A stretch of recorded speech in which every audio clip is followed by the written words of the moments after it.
Barton, I hope you're having a great day. Welcome into the game in T-Town. What's going on? Yeah, having a good afternoon. Love to catch up, talk some football. Yeah, no doubt. And I want to spend a little time. We talked about this a lot yesterday, but going back to something that you guys released yesterday, Alabama, 5 stars, 48% of the time, 5 stars that choose the University of Alabama go in the first round of the NFL draft. If you go to another place outside of Alabama, the average overall there is 17%. That's a big number for Alabama.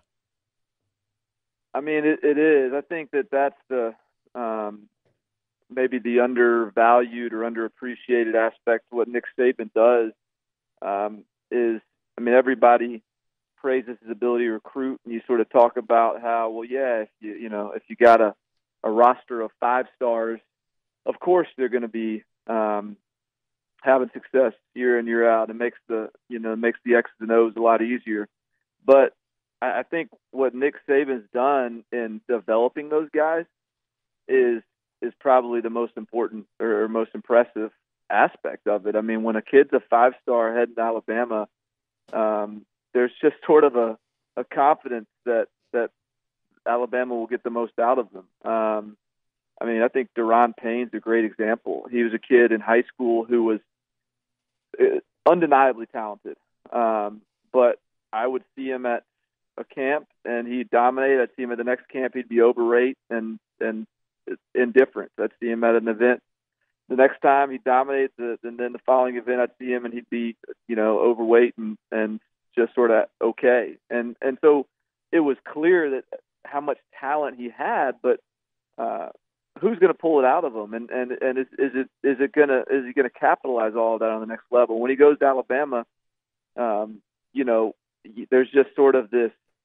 You just kind of know it's going to happen. Nick Saban's going to get it out of him. That they're going to push him in that program, and if he's not, he's going to transfer. Like it's one or the other. And so I think what they do in that strength and conditioning program, what they do from a competition standpoint every day in practice, is pretty amazing. I talked to an NFL scout once who said, there's not really a concern about Alabama players from you hear about kids being tapped out or hitting their ceiling. That's not really the concern. If there's a concern at all from NFL scouts on Alabama players, is that they're just so beat up from practicing against each other in practice every day. Like that's where they get the wear on their tires, is going against each other. And I think that's a big sort of part of the secret sauce there, is why they're so successful, is they have to battle every day in practice. And so I think we see that manifest itself in the NFL draft every year.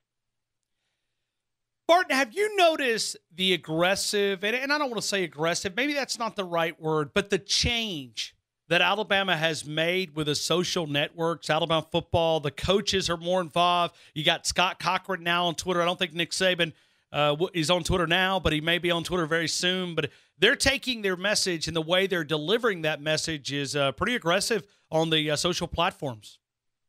I agree. And with Scott Cochran on there now, and I follow him just because he's sort of he's a great character in college football. But it makes you sort of appreciate and wonder why there aren't more strength coaches trying to be as visible as possible on social media, because that's, as you know, and most people really recognize, that's probably as important as, if not the most important thing in your program in terms of development. The guy that's got his hands on the players more than anybody, and a guy who in a platform like social media can share tangible, visible results as well as anybody. Sure, you can show stats and the way people improve, but if you can literally show before and after pictures, like you see Scott Cochran do sometimes, that's a pretty concrete way of displaying sort of the way guys evolve in the program. But with that plus the shop talk or talking shop or whatever that video about with them in the barber shop, and I think the coaches on social media is more a product of just the new hires and having some new coaches, whereas some of the previous staff was a little bit more of older, less social media savvy. But I think, it wouldn't surprise me at all if a lot of that was dictated from the top, particularly given, maybe the way that they stumbled to the finish last year, and maybe that was this is a product of some self-reflection and self-evaluation on the recruiting trail. Bart, when you look at this Alabama class right now, according to 247 Sports, we're talking to Barton Simmons right now. We're looking at the rankings. Alabama national rank number 1 right now. They've got 11 commitments. 4 of those, one of those being 5 stars, 10 of those being 4 stars.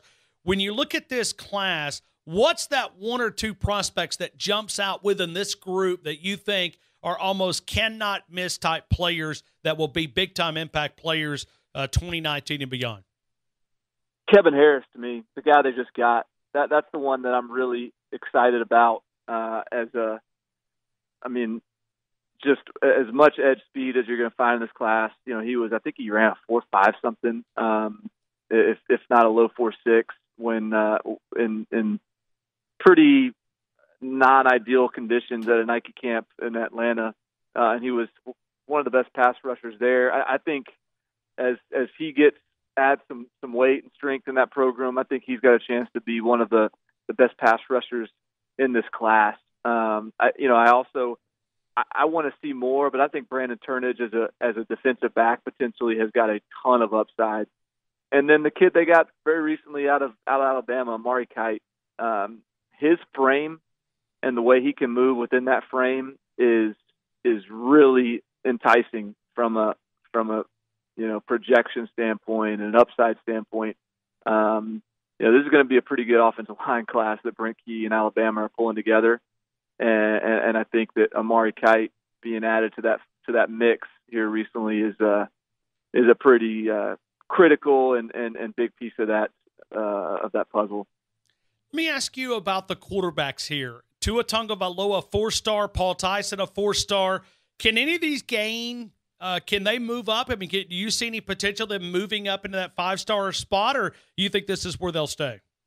I don't think Talia is ever going to be in the 5-star conversation with, the way we, at least at 24/7, the way we project our rankings, we sort of, we like for them to reflect the NFL draft. And he's 5'11", he's 205 pounds. He's not some freak athlete. He's mobile, but he's a really sound, safe quarterback, great instincts, really accurate, probably has a better opportunity. I think he's the more likely future starter at Alabama than Paul Tyson even. But that said, look, Paul Tyson is that guy that, hey, he could potentially be a 5-star. Like, he could potentially move up in the rankings. He has the upside and the ceiling. But we've to this point, though, I think he's got some stiffness to his game as a passer. He's still developing some of those instincts I think Talia's got on him. And so this is going to be a really telling senior season for him, but a really talented kid. Great physical tools. Again, at 6'4", he's 215, 220 pounds, strong dude. So, I think in a year where they're, frankly, my expectation is that there will not be a quarterback as a 5-star in this entire class. I don't see one yet that's really a strong candidate to me. But I think for Alabama, particularly in this cycle, to have 2 really quality ones on their commit list is a really big win. Bart, where do you see Pierce Quick on the offensive line? Where do you see him most that you think he can be? Is he a right tackle, left tackle? Where do you see him fitting in? I actually think we got him ranked as a tackle, and I think that's his ceiling, and that's where you project him. But I bet you he starts his career at guard, and ultimately I could see him developing into a tackle, and I think the thing he does really well is finish. He's really good when he's engaged. He's a really powerful kid. He's not all the way there yet from a pass set standpoint, sort of playing in space, mirroring, reacting. He's not as comfortable in that role yet, but that can come. And what he's got is a nasty streak, a physicality. I think it'll lend itself really well to to just being a physical presence on the offensive line wherever it falls in place. But again, if I'm to sort of look in the crystal ball and sort of project out his career, I bet you he gets on campus and they start him out at guard, and then it's sort of up to him to see if he ultimately sort of trickles out to offensive tackle, because that is ultimately, he's 6'5", he's pushing 300 or whatever it is, and he's very athletic, and so I think that's ultimately what his what his ceiling is a true sort of edge protector. Bart, do you still hear a lot of recruits or word, kind of the rumors behind the scenes that a lot of people are still negative recruiting against Alabama? Because I know a couple of weeks ago there was an article on the national level that talked about that. Do you hear those type of rumblings that they're using age and those sort of things against Nick Saban? I mean, of course they're going to use everything they can. There's not much else to use, right? I mean, you got to use something. Yeah, I mean, you got to find an angle, and you got to figure out a way to. I think negative recruiting. Look, it's negative recruiting to me if it's lying. Then that to me is sort of how I define negative recruiting, because otherwise it's just recruiting. And you're going to try to spin whatever you can, when it comes to Alabama as a negative, whether it's Nick Saban's age, whether it's all the loaded roster that they'd be walking into. I mean, there's, like you said, I mean, there's not a lot you can really point to that's why they've had so much success. And we talk about the way they've developed 5 stars and that kind of thing. I mean, that's that sort of speaks to that. What are you gonna argue with a kid about if you're trying to convince him not to go to school that really produces at a high level and plays for national championships? I mean, so look, it's a compelling argument for Alabama, and so if you're an opposing school, yeah, absolutely. If you can use Nick Saban's age against them, do it. If you're Clemson and Georgia and whoever Ohio State or whatever it is, just find something that's different and play that up. And that's just recruiting. That's just what it is across the board for everybody. And Alabama's going to experience that less than most because they have less weaknesses and chinks in the armor than most. But certainly I think they're going to still get that. Barton, final question. We have spent a lot of time talking about Dabo because he was inducted in the Alabama Sports Hall of Fame this past weekend, and we had a chance to feature him. And we spent 30 minutes talking about his playing days, his love for Coach Stallings, what he's able to do there at Clemson. But what makes him – I mean, I think we know the answer to this, but what, in your opinion, you see what he's done there at Clemson, recruiting and making that school a premier school in college football, the personality, the way that he recruits. I mean, I think we can obviously see that. But what stands out from your perspective, the way that he's built that program in Clemson, South Carolina? Well, I think he's built it in his own image. He's built it in an authentic way and hasn't tried to be anyone else. I think all coaches across the board, I think this is true, is if you're out here trying to be somebody else, if you're trying to mimic Nick Saban or model yourself after another coach and sort of, then you're just, you're going to be a cheaper version of that coach. But if you sort of understand who you are, and if you can develop yourself from a career standpoint and take some things from coaches and learn from other coaches, but still be true to yourself, I think you got a lot more success. And I think Dabo is the perfect example of that.